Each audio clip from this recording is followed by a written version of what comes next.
How to fix Apple Maps not showing current location. Hey everyone, welcome back to the channel. If you are new here, don't forget to hit the subscribe button and turn on the notification bell to not miss any updates. So is Apple Maps not showing your current location or stuck in the wrong place? Then don't worry, let's fix it. You need to head over to the settings first, and then in the search bar, search for maps, open it up, and then go to location. Make sure that the location is not set to never. Set it to while using the app, and then toggle on the precise location. So this allows your app to use the specific location that you are on.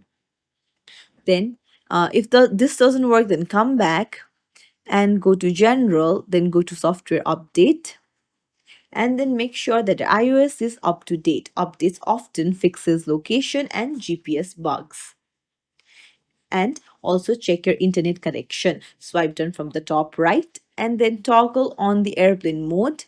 Wait for a few while and then toggle it off. This refreshes the network connectivity, and since Apple Maps needs internet to load maps accurately, this is helpful. And then finally, try restarting your device by tapping on the power button in the top right. So, restarting your device also goes a long way, and it will restart your iPhone to refresh system services. And that's it. That's how you fix the Apple Maps when it's not showing your current location. If this video helped you, don't forget to like the video and subscribe to our channel for more tips and tricks. Thank you for watching.